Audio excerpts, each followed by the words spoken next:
Bismillah Rahmanir Rahim. Assalamu alaikum. FAROOQ Hassan is back with a brand new episode of Sky is the Limit. As you all know, we try and bring together people who have achieved laurels in their life, who have contributed to the society, to their country, to the economy. We try and highlight their lives. We try and bring the unsung heroes on screen, people who inspire you, people who motivate you. Today we are very honored to have another such distinguished individual with us, Zoon Ahmed Khan. She's also known as Mingju, and I'll just tell you in a minute why. She's a BRI expert, speaks a lot on CPEC corridor. She is currently based in China, and she is a research fellow for Center for China and Globalization in Beijing. She is also a PhD scholar, and she is associated with Tsinghua University, which is one of the largest and the best universities in the world. So today we're going to talk to Zoon Ahmed Khan. Assalamu alaikum, Zoon. Walaikum salam. How are you? I'm doing great. Happy to be back in the country. Great. I missed out on two very important parts. Okay. Zoon is also a journalist, and she's also an anchor person, a commentator, and she appears on different television networks and shares her expert views. So we're going to talk about that also. So Zoon, very good to have you back in Pakistan. We're going to have this interview in English. I know you would have preferred Chinese because you know Absolutely. Chinese language also very well. But for the benefit of our audience, you know, this program is based in English.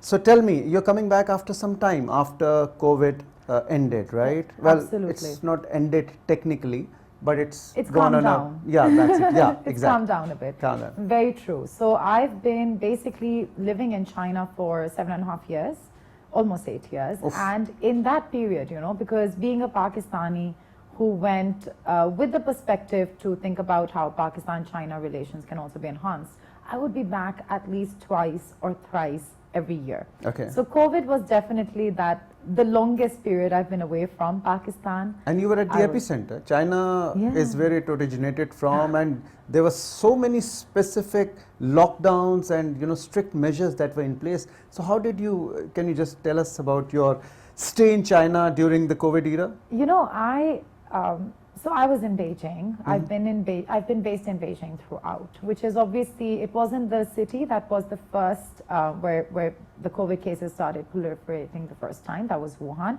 But even in Beijing, especially being a capital city, being a city which is the hub of, you know, a lot of the changes and the, you know, transformations in China, it was definitely a city where there was relatively more caution. People were more careful. 3.5 years is a long time to, like, you know, basically present in a nutshell. Yeah. But what happened was that in the beginning, in February, March 2020, this is the beginning period. It was also that the world didn't know what COVID is. Yes, You know, what it is was it a new capable phenomenon. of? Absolutely. So that initial period, there was definitely a sense among people as well, all over China, that regardless of whether or not your city is a hotspot, we have to make sure that we don't infect ourselves and infect other people. So what I also saw, you know, in the first leg of the COVID experience within China was, number one, that a lot of people, including myself, we decided to stay indoors, stay as safe as possible, so that we don't infect others. Measures. Observe the measures, and also we realize that it affects us. Yeah. We are all better off collectively as a society if we are able to, you know, observe the recommended policy. Okay. And the second thing I realized, which also became quite important, was that China was being covered in all sorts of ways overseas, especially in Western media. Yeah. I mean, there was a sense of, you know, trying to misinterpret or exaggerate the changes or the experience for people who were living in the country. Okay. So I think that was also, I felt that because China, I mean, a country we've lived in for so many years, where I feel I deeply resonate with the people there. I've deeply benefited also in terms of my career and personal transformation from that country, Yeah. it's also a home in a way, right? And so I China wanted is, to express. Yeah, China is, I think, one of the closest friends that Pakistan has, Exactly. and a brotherly country. Yeah. So, was that the reason that you moved to China, or It's also the were reason. okay, it's one of the reasons. It's one of the reasons. Okay, so we're going to talk about a lot about your transformation from studying here and going to China and then pursuing higher studies there, doing PhD now, mashallah. But let's start with the basics. So a lot of people watching you right now, a lot of youngsters would like to get inspired and see what the possibilities are, opportunities are. Where did it actually start? Where were you born? And also tell us the what does Zoon mean? Oh, That's a very unique name, by the way. very important one. I was born in Lahore. My family is basically from Lahore. My father at that time was working for PIA, Pakistan International Airlines, and he was based in Karachi, but we were born here, our extended families were here, and I got my schooling. I lived in Karachi till I was 3, and then we moved to Lahore as well. So my first schooling was Convent of Jesus and Mary in Lahore, and then I did my O-levels from there. It was, I still think, that was one of the most beautiful experiences of my life, studying in convent, where they focused on values and a lot on, there was a class character building. And the nuns were so humble and so inclusive. That's definitely one thing. It's a missionary school. It's a missionary school. And then I did my A-levels from LGS, and after that, Lahore University of Management Sciences for political science. Okay, so before you go to LUM, so during school, were you a naughty kid, or were you one of the sober ones, who would be teacher's pet, or I was a very naughty kid. Very naughty kid. Okay, it's very hard to actually envision, but okay, if you say, I'll believe it. So, and were you good at sports? I was good at sports. I was good at studies predominantly. My Urdu was weak, but then that picked up in O-levels. But I think I was definitely one of the, like our group of friends, we were good at studies, alhamdulillah, but we were also always creative, we wanted to do things together, we wanted to write songs. It was, that childhood thing where we wanted to always use our creativity and inspire each other's creativity. I think that's what we were mainly known for. So I still have that group of friends. I think that's also something quite important. So studies as well as extracurricular, you were good at both? Yeah, I think so. Okay, great. And as you said, you were a bit weak in Urdu language, right? In the beginning, because you thought it was difficult? Because in Karachi, I hadn't studied Urdu at all, and then as soon as I came to Lahore, the kids in my grade were ahead of me. So somehow I wasn't able to pick up. Yeah. But then in O-levels, I actually had a teacher, Kefi Saab, I'll also mention him. We used to go to him for tuition as well, who just loved the subject so much.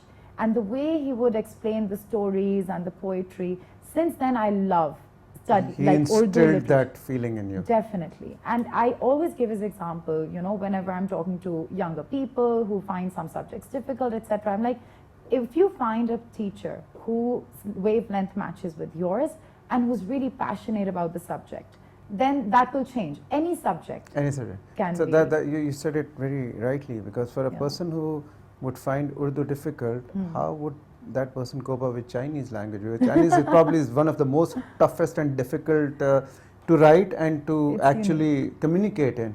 So how, I'm sure, are you well versed in Chinese? I'm not very well versed. I can get by, I can speak. I don't work in Chinese, I work in English or even in Urdu, because I work with some Pakistani media as well.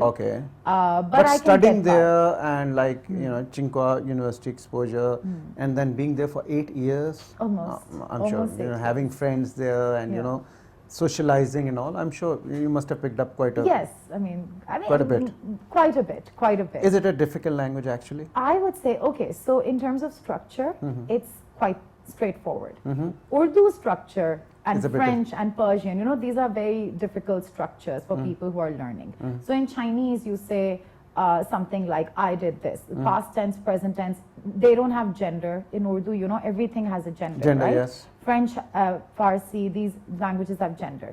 In Chinese, they don't have gender. Oh, okay. Structure-wise, it's not difficult. Oh, okay. But it's very precise. So if I'm saying a word like like it can mean 4 different things. It's how you pronounce it. It's how you pronounce it. Oh, And that okay. is so precise that a lot of people hesitate to speak the language because they might say something completely off. Which and has a completely different meaning. Okay, Exactly. Okay. So we're talking about Zoon. Yeah. What does Zoon mean and how did it become Mingchu? Oh, yeah, Mingju is another story. Zoon was just a name that at that time, my khala actually, she knew a Zoon. And it's a Kashmiri word. It means Bahar ka pehla chand, the first moon of spring. I thought it had something to do with the moon. Yeah. Zoon moon. It Yeah, rhymes. yeah. So it's a Kashmiri word, but recently I found out that it has Persian origin. So anyway, we know that Persian influence in Kashmir is something, so a lot of the words they use have Persian origin. So that's the name, and I'll tell you something, that even now, most Pakistani people, they assume it's a nickname. Like they will just assume I'm a Zunaira, or they said, you know, oh, this is your Chinese name. Because it's such a different name, right? Yeah, okay. And Mingju, actually, this name came about because I was publishing my first article in the Chinese media, and my friend was co-authoring with me. He's Chinese. And at that time, my name was, he thought it wasn't a very unique name, like my actual name. So he said, okay, I'm suggesting Mingju. And Mingju means, Ming means bright. So a lot of names have Ming in it. And Ju is actually, it is from the word Tianju. Tianju was ancient India, which is present Pakistan. Oh. So Ju basically refers to that Gandhara civilization. That Pakistan origin of yours. Bilkul, exactly. So bright Pakistan.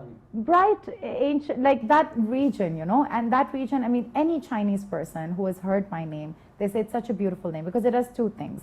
Firstly, it refers to that shared history that our regions have had, which is an inspiration for moving forward, right? And secondly, it is making the statement that that period is present Pakistan. Okay. Tianju is present Pakistan. Pakistan's history is very important. Fair enough. So that's the name. Makes sense. Okay, so we move on. So you reach your, what subjects did you take in A levels? Like were you planned, did you know what you want to do? Were you aware that you're going to go to China and do a PhD, or you were just taking it? I wanted to be a physicist. Physicist? Yes, my favorite subject was Physics is your favorite subject? Even now. You know, a lot of people will hate you for that. I'll explain myself. A lot of people find it so difficult. And you were saying it was your favorite subject. It was my favorite subject. So Tell I me. wanted to be a physicist. I knew I don't want to be an engineer. My father is an engineer, so I just wanted to be slightly different. So in O-levels I had biology, chemistry, physics. But in A-levels I thought I'll take physics, mathematics and economics just to have something different. It was a very unique combination. And then, I mean, I got into LUMS. Even then, I wanted to continue physics, math, something. But I got into LUMS. At that time, LUMS didn't have the School of Science and Engineering. And that was the first time I was exposed to social sciences. And then I just fell in love with social sciences, political science, philosophy. My plan to shift to the School of Science and Engineering changed during my first year because I just enjoyed that subject so much. So in O-levels, you were open to any field? Both the biology, chemistry, biology, chemistry, physics. generic. And then A-levels, you got a bit specific. Yeah. And then when you joined LUMS, you knew you were going to be a physicist. No, at that time in A-levels I knew that, but the first year of LUMS was transformative in that sense, that I thought I'll study social sciences. And then I think it was also things happening around us, you know. I think our country has been going through some, you know, regional developments that affect people like you and me as well. Of course. So that made me think, you know, I want to better understand the region. I was taking more courses in international relations, political science, system, structure, and my interest to understand Pakistan and the world. I think that's what, you know, led me towards pursuing, at that time it was a concentration in political science. So you were grooming yourself. Okay. And are you the eldest in the house? I'm the second. Second? Yeah. And how many siblings do you have? 3. 3. And are the others also, you know, studious like you? Oh, they are more studious, They're probably. more studious. Okay. Who inspired you in your early childhood or during your school days or college? Like who supported you the most? Your mom, your dad, any of your siblings? Well, I would say, I think I've been very lucky with both of my parents, but I would specifically also mention my dad, because I think for a girl, she needs that kind of support and confidence and that attitude that, you know, the sky is the limit for you, from her father as well. So for my mother, you know, she is one of the most, she's very nurturing, she's very smart, she's very well read. And for my father, you know, he was the one who always encouraged that you can be anything you want to be. But they're very protective in a way, but they also always give you that instill, leeway, that freedom to think, to be creative.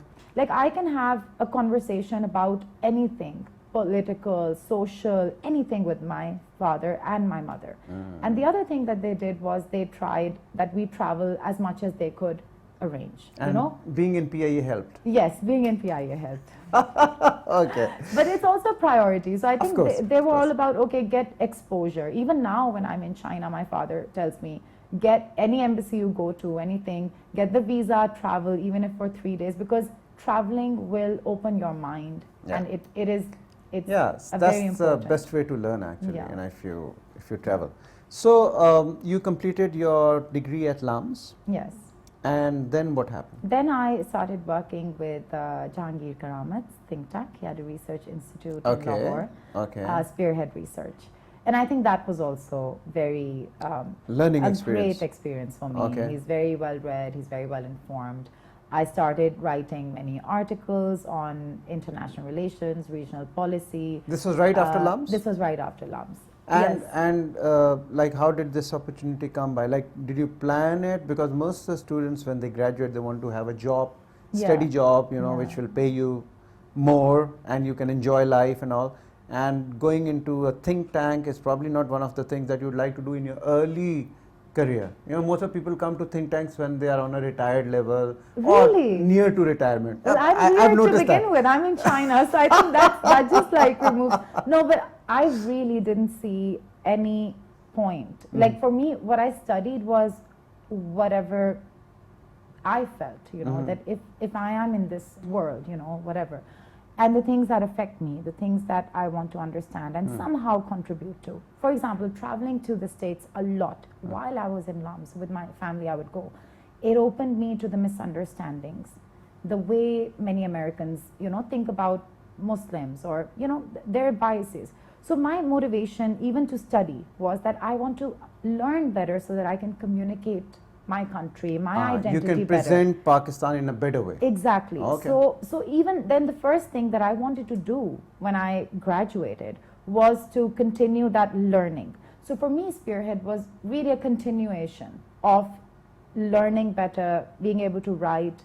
And I used to tell myself, you know, if I write an article, I would always write articles on topics that I felt need to be talked about. And they were very supportive. I think all employers are not supportive. So I had that environment where they were very supportive about topic selection, investing in my exposure and understanding, arranging talks and meetings so that I could learn better alongside my colleagues. And then I used to tell myself, if I write an article and even if one person can think about an issue differently, I mean, then I'm giving back. Yes. That's it, you know. So for me, that was much more meaningful personally than maybe, you know, working for a multinational or a corporation where I wouldn't see a human impact of my work. So Okay. So that's it's, just what yeah, it was. And that's what it is now That's too. a very, very positive way of thinking, and you wanted to make a difference to the way we see the world, to the way Yeah. we live, The way we and think make of the world a ourselves. better place Yeah. and present our country in a better light, Absolutely. what the truth is actually. Absolutely. Absolutely. That's a great way. So how long were you there for in the think About tank? 2.5, 3 years. 2.5 Two years. and a half years. Okay. And then I was stuck Okay. because I had to do a master's. I wanted to. You want to do a master's? And I wasn't sure if I should do it in international development, the development sector, which was very popular back then, or international relations. So I switched my job to Nielsen, AC Nielsen, where also I chose the public development and sustainability sector. Okay. And in my interview, they asked the same question as you. He said that people your age are much more excited to work with big multinationals, exactly. corporations. What about you? And this is what I said, that it's never, personally, it has never excited me to work with a multinational and to, I don't know, brand different things we consume. But what interested me about the public and development sector, public development and sustainability sector, was that it was about government playing a part. Like my projects were household interviews and all that were going to help education levels, that will help my exposure as well, understand what are the gaps in society, etc. So that's what interested me. Okay. That's what motivated me. So then you joined Nielsen, and how long were you there for? Not too long, like maybe 5-6 months. By then I knew, and by then I had also met my professor. I interviewed him during one of my projects at Nielsen, and he recommended that, okay, if you want to do international relations in another conversation, go to Beijing. Who was he? Dr. Ijaz. Dr. Ijaz. Yeah. Dr. Ijaz. Dr. Ijaz. Okay, Akram, a very learned fellow. Very learned fellow. Okay, So and he you was took at his advice Lance at seriously? that time. I did, because I needed because I was looking for something different. And I actually, in that conversation, I told him that I've looked at many programs in some of the leading universities. A lot of my family's in the US or Europe, and that's the natural trajectory if you want to study overseas. And I said, I just don't agree with how those, I looked at multiple curricula, and I said, they are indoctrinating us to look at our part of the world through their interests and their lens.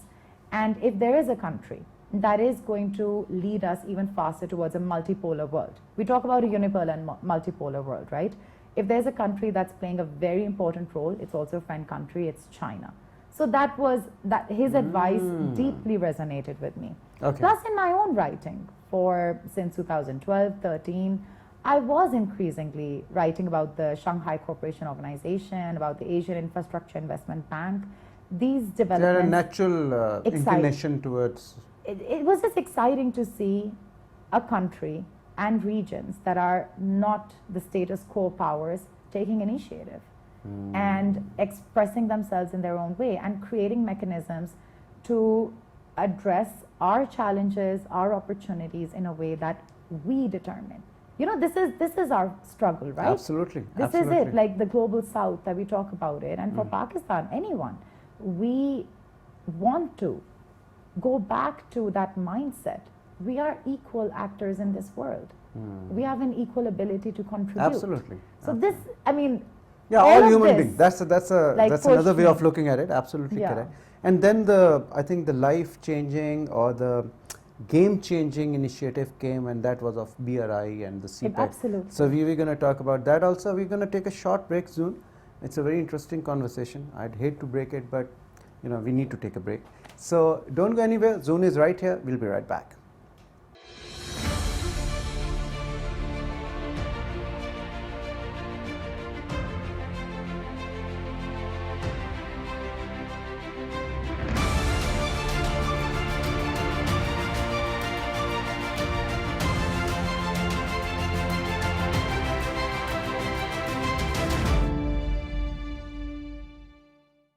Welcome back to Sky's the Limit. I'm FAROOQ Hassan, and we have the Zoon Ahmed Khan with us right now. Zoon, tell us. So, you know, after speaking to Professor Dr. Ijaz, you know, you had this change of mind, and you said that, you know, maybe I need to pursue something bigger, and I need to go to another place for that. Is that how it came along? I think I have a bug to stand out. My name made me stand out, and then going to China would be very different. So absolutely. And you never had any apprehensions that what will I do? There will be a language barrier, and I've never been there and never lived there. I won't have any friends. Those things didn't bother you? I was an anchor at NEO at that time. So people were like absolutely shocked, people around me. Why would you leave this? A career, your friends, family, a good lifestyle here, you know everyone, and then you're just moving to a strange place. Yes, so it was a bit, and my parents thought, you know, but no, my father had been to Beijing a lot, and he had wonderful things to say, and he loved it. But it was still, I mean, we don't have any family there, and they're used to, you know, a support system already. But then CPEC, I got into Tsinghua University, which was my father's condition. You applied for it? I Which applied. program did you get into? Chinese politics and foreign policy. So it was perfect. They take international students? Yes, every it was year? an international program. Okay. It's an And do we have a international- lot of Pakistanis in that program? No. No. You don't. I was apparently the second one ever, and now we have one or two more after a big gap. Okay, okay. So it was very diverse. It was Okay, an amazing okay. program. So You applied for it and you got admitted. yes, Okay. yes, I did. And Tsinghua is, It's amazing. yeah. It's amazing. I knew I'm going for something that is considered great, but I didn't know what to expect. And I didn't do too much research. I just knew, okay, basic living, etc. But when I got there, you know, I was mind blown. First of all, what happened was also that same year, CPEC was announced in April, right? So after the admission, when CPEC was announced, then my parents would say, oh, our daughter is going to Beijing to study international relations. It was a big boost in their confidence in my decision as well. And then when I got to China, actually it was not, I was looking for something, like my idea was 2 years of complete immersion in a completely different society and understand what is their perspective on the world, Okay. right? This is what I wanted to learn. And I got not only that, but I got a program which had more than 21 nationalities across the world, excellent faculty, incredible. Multicultural, multinational exposure. You know. A dynamic city, Beijing. Maybe even 1% of me thought, oh, I wish this was a little bit different, like not like a very international city. It was just beyond my expectations. Dynamic. The subways, we've taken subways all over the world, and this was another story. So clean, so swift, efficient, constant, like the exposure and the level of interest people had and the confidence and dynamism was absolutely mind-blowing. So it was So the something I wasn't initial prepared days, for. settling down, making friends, taking a place on rent, going to the university, first exposure, how was that? Like with a different language? Yeah, Must have been very difficult. in yeah? retrospect, I did enjoy. I think I'll say something for people watching this as well. I think something that is difficult, you know, even in a small situation, if something isn't working out, if you change your mindset and just focus on the solution and everything else that's working out, the experience becomes more pleasant. For me, I was just so grateful to be in that situation, to be in Beijing, to actually be in the best university and have everything, the 90 things that were working out better than I expected. This is focus, right? But the 10% that was slightly difficult, like finding a new apartment myself, apparently was not easy at all. But because I was just happy to be there and I was focusing on the solution, it was a breeze. Food, many people can't adapt to the food. Many Pakistanis and others also find it difficult. I was able to find, I personally like the food, but there's food from all over the world over there. Pakistanis love Chinese food. Yes, but it's not the same food. That's another story. I miss Pakistani Chinese food being in China. You know, this Pakistani is Chinese food. Pakistani Chinese. Okay. So it wasn't as easy as, it wasn't like completely smooth, but I felt very welcomed. I felt a lot of intellectual, you know, Diversity. a lot of diversity and a lot of energy. And I loved it. And because I was so sure, this is what I want. This is where I am meant to be. Were the people receptive, friendly, warm? Extremely. Extremely. Extremely. You And know, they in love fact, Pakistanis. Exactly. It was so funny. Once we were at this World Peace Forum, it's a very big event, and we were a group of people. I was the only Pakistani, the others were Canadian, French, etc. And the professor turned around and asked, oh, where are you all from? Okay, Pakistan.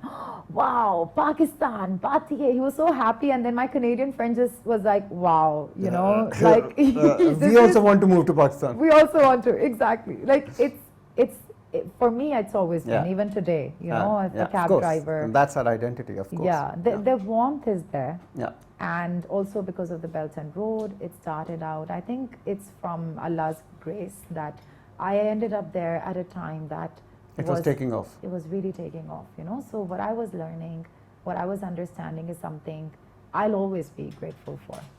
How did the Chinese view this partnership with Pakistan under the CPEC corridor? Oh, I mean, you know, back in 2015, this was the biggest And still, if you talk about a one country investment plan, the first was $46 billion.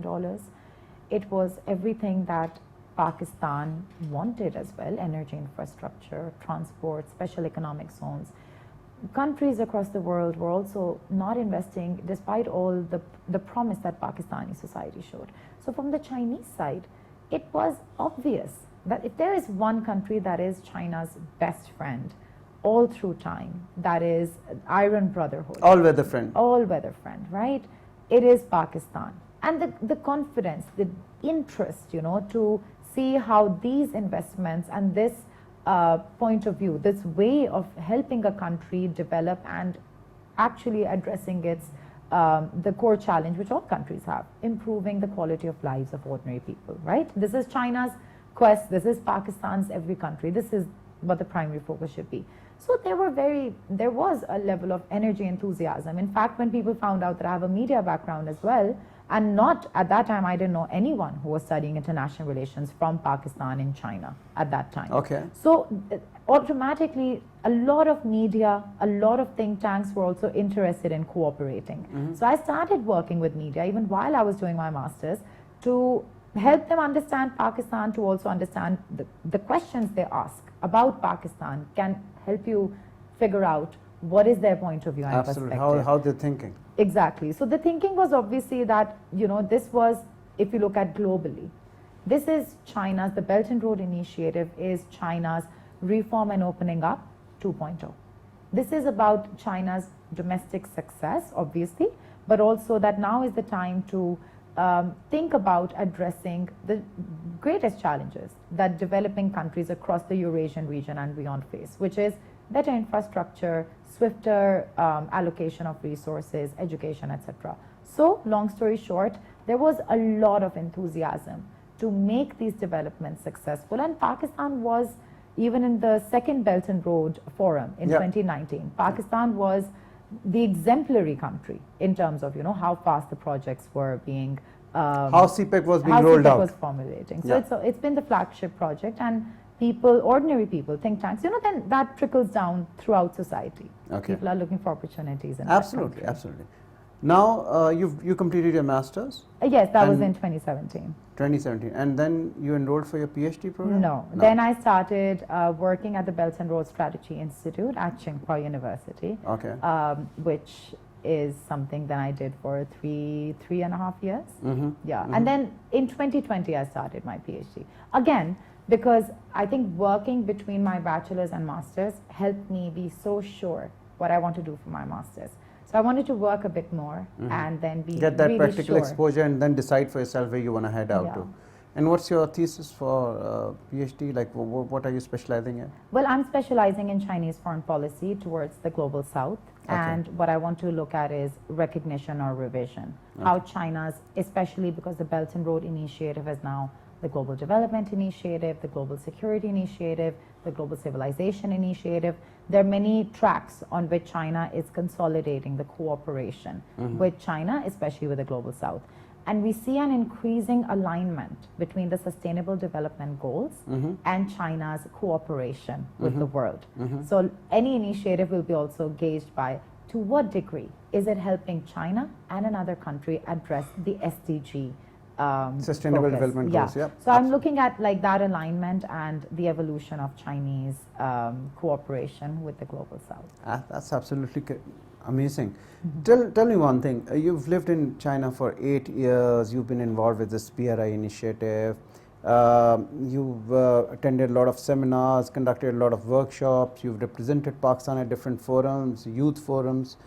What are some of the best practices that you learned over these last 8 years that you think could be implemented in Pakistan on a fast track basis and they could definitely benefit Pakistan? I think, I mean, in terms of people, ordinary people, number one. Yeah. You know, and the COVID experience is also, I'm very grateful for that, because I saw that ordinary people in China, and I became one of those people.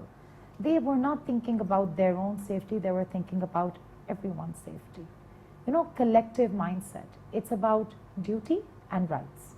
And in Islam as well, it's about duty and rights. Yes. So that society operates like that. People, ordinary people, will think about their duties to others, their duty towards the country, their duty towards their family, Responsibility. Responsibility. And it's like yin yang, you know, like both have to formulate together to make and harmony is very important. Number one, I would say that we can not only learn from them, but see that they are practicing something that is a core part of our values as Muslims, as Asians. You know, we are all about, Islam is also about collective mindset. And discipline. Discipline, right? But discipline and inculcating, you know, thinking in a more holistic sense, thinking about what you can give to others and others will give you back. So I think number one is that sense of duty towards the country and family and society. This is very important. Very disciplined, number two. Time, punctuality. Consideration for value of time. Extremely, you know, disciplined in terms of the way they think, the way they work. They really, they realize that, you know, leading a life that is efficient, well thought out, taking care of your health, all of that will have an enhanced, I mean, if every person is doing this, you will automatically lead, all of us will be better off by multiple times. I think this is very important. Very important. Conscious about how their actions are being perceived in a positive sense. As an employee, they will make sure that their work is also part of their, it's their ethic, it's what they're defined by as well, right? So we also, in Islam also, you know, we should, we're being told that you should be, you have to be honest. Honesty is very important. So you see that discipline and that consciousness and that regard. And I think Chinese people as a nation are extremely hardworking also. Extremely hardworking. Yeah, so it's not just, you know, we just see the end result and we say that, oh, probably they are one of the most technologically advanced nation in the world. Absolutely. But there's a lot of hard work actually which goes into it. There are no shortcuts. And there are no shortcuts. We just see the end result and we are like, oh, they must be very intelligent. You know, but there's a lot of hard work also. A lot of hard work. Now this is something, because these 3.5 years especially, you know, the Chinese government, organizations have invested a lot in people like me and others based over there to also understand Chinese society. I've seen many villages, many small counties that were poor 5-6 years ago, and today they are wealthy. People's incomes have increased by 10-20 times. And it's not because someone sitting in a big city has told them do XYZ. It's because the community officers that are responsible for those few thousands of people's village or district has come together with the villagers, with the local community, and thought of a creative solution to help them come out of poverty. Yeah. It's hard work. Hard work. And it's critical thinking. It's like a startup country. You know, you think of like these, many these young tech entrepreneurs, they're thinking of problem solving, right? Problem solving is the way we can, you know, improve our economies, etc. This is a core value. This entire country, China, with their rural revitalization and poverty alleviation, that has changed the country even while I've been there. Yeah, I think over the last, 60, 70 years, China has actually transformed itself to a superpower. I think using the 3 basic principles that you just mentioned. So it was hard work, discipline, and integrity, responsibility, critical honesty, thinking. And you know, being a nation, acting like a nation, being a nation, and being there for each other. I think that's what transformed China 360. Yeah. Yeah. Absolutely. It's total change. I think China is also, because being there, and increasingly my focus started with China, Pakistan, and now increasingly it's just, you know, understanding China and the impact it is having and can continue to have on what I care about, which is Pakistan, but also the global south. Yeah. So in that, you know, when you see that the China that pledged 46 or 64 billion dollars in CPEC wasn't an absolutely rich China. There was still poverty, there was still hunger, there were still difficulties. And that is the same country which realized that we have to develop ourselves collectively and invest in co-create relationships with other countries, especially Pakistan and others, that will help their own domestic development as well.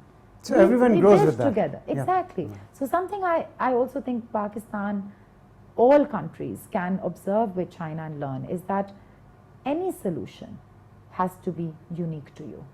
Absolutely. For Pakistan, and it's not just Pakistan wide, we will have one solution that will help every village, every community to become better off. It means that we as Pakistan decide, no matter what, in 5 years, this is our priority, addressing poverty, etc., whatever it may be. And then we work towards that. Then we work towards that. Every community will find its solution. Help them. Yeah. Be critical, critical thinkers. Be creative. Yep. That's an amazing solution. We need to take another short break soon, and once we come back, we're going to talk about your media career.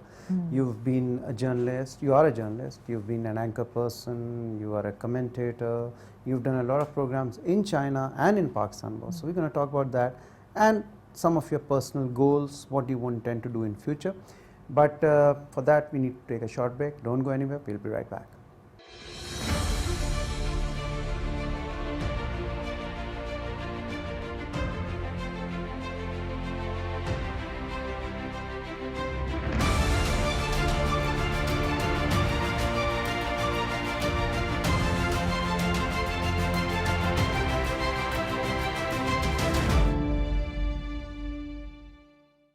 Welcome back to Sky is the Limit. I'm FAROOQ Hasan and I have Zoon Ahmed with me. Zoon, we'll talk about your media career. You're a journalist, you are an anchor person, you've done programs in China on a host of issues, including CPEC, BRI and all. And you've been an anchor here in Pakistan media also. So tell us something about the Chinese media. How was that experience and what kind of programs were you doing there, and do you plan to continue with it? I think media is something that's just in you. In me. Yeah, it's literally used all the word. Yeah, it's in me.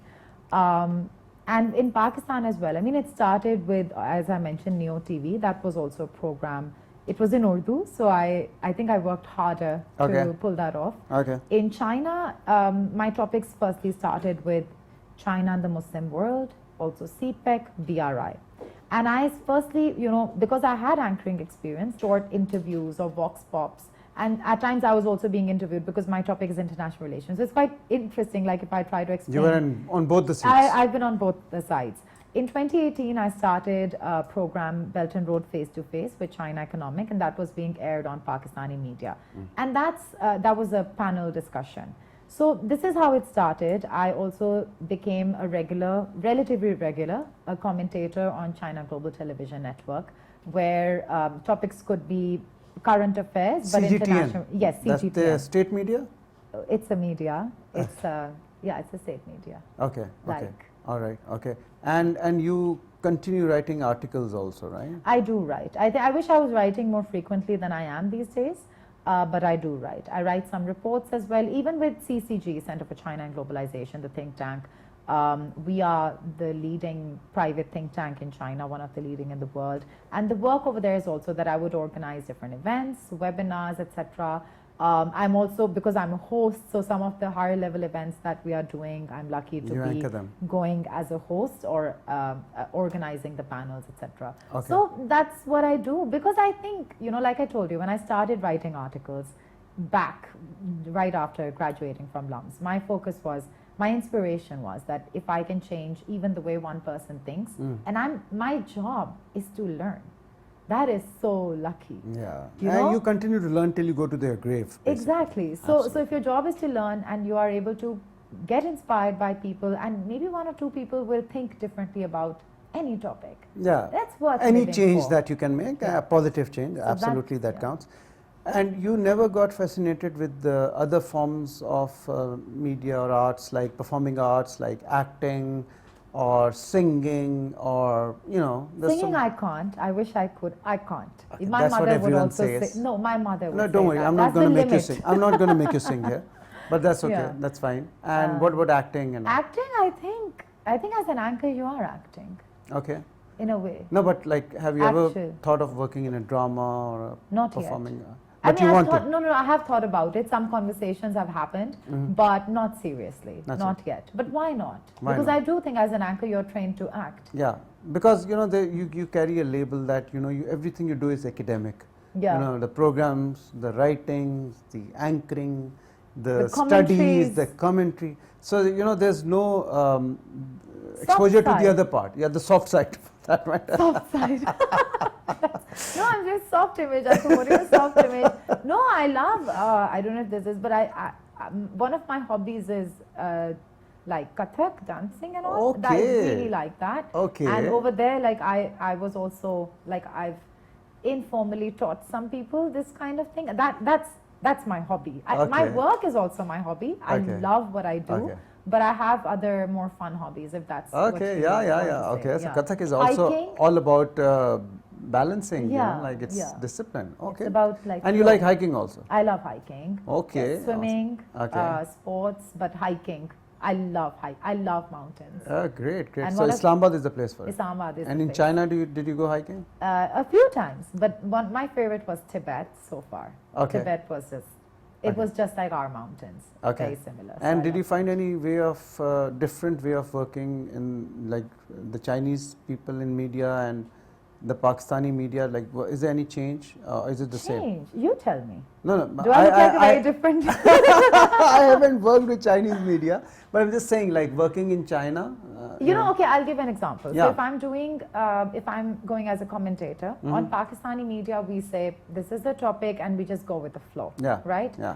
On Chinese media, they will send a list of questions. Structured. It's very structured, but it's not 100% structured either because there's like 12 You can questions. digress. Okay. They can digress, and those questions are for 3 or 4 people. So slightly different, I think, but more or less, Chinese media is also evolving very fast. Okay. One of the things I think I'm doing, increasingly trying to do, is that understand China better, understand China's perspective better, and try and see, how that can be conveyed to the world, and also communicate other perspectives within China. Okay. So China's media has evolved tremendously since I've been here. CGTN used to be CCTV. Yes, it and used to be 2017 they rebranded. Yeah. The topics they are doing, they are doing a wider range of topics, have a wider range of perspectives on that channel. They've invested a lot in it.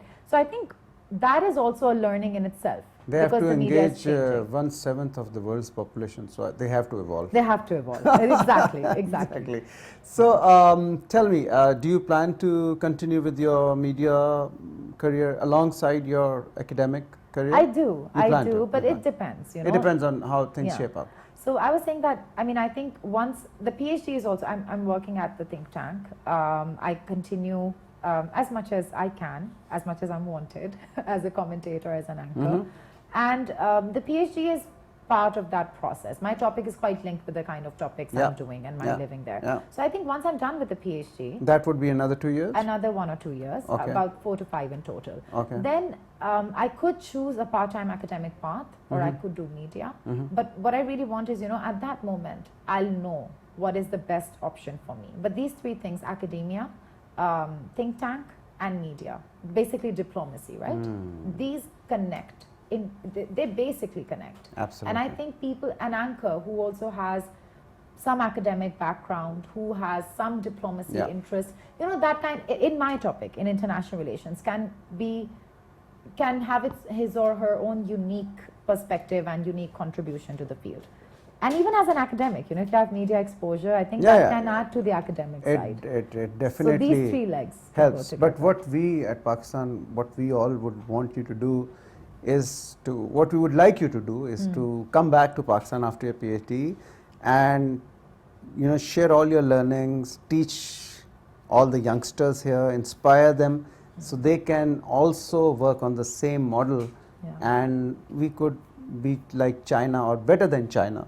Inshallah. In a few years. I'll add this, that FAROOQ, one thing that's a constant in my China experience is that how can we help our people, our youth especially, of Pakistan, find better opportunities, invest in them, understand them. They are the most important.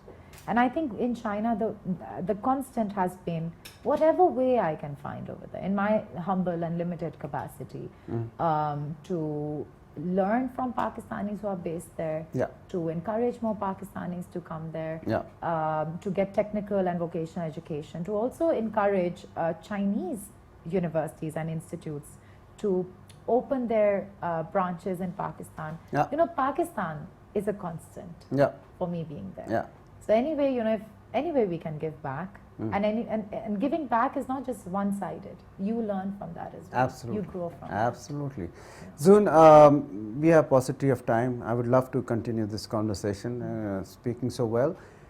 A lot of youngsters watching you right now, what would you like to say to them? that. Well, I would say that there's a lot I would want to say. Yeah. But I would say that, you know, it's true that in Pakistan, especially in Pakistan, we have the most talented youth. You know that you are, I mean, the young people watching this, you are intelligent. The sky, beyond the sky is the limit for you. But do one thing, you know, like always believe in your own talent. Never forget that you have a role to play in Believe in society. yourself. Believe in yourself. And also think of, you know, your life as something, your 5-10 year plans. Be someone who is thinking long term as well, because I feel in Pakistan what we sometimes lack is a long term perspective. So do what you believe in, do it with all your heart, and you will not have regrets. Very, very well said, Zoon. And I always say this, that believe in yourself and believe in your identity, Yeah. which is Pakistan. This- So, you know, we need to, we have to make Pakistan a better place to live in. We need to make Pakistan one of the best countries in the world, because this is our identity, this is our homeland, and we are nothing without Pakistan. Yeah. So Zoon, such a pleasure talking to you. Thank you very much. I wish you all the best with your PhD. And hopefully soon, I'll probably in a couple of years, I'll be interviewing Dr. Zoon Ahmed Khan. You know, that'll be a pleasure. But thank you very much for your time. I Thank really you, appreciate Farooq. it. Thank you, Zoon. With this, we come to the end of this episode of Sky is the Limit. Inshallah, I will see you again next week. Till then, Allah Hafiz.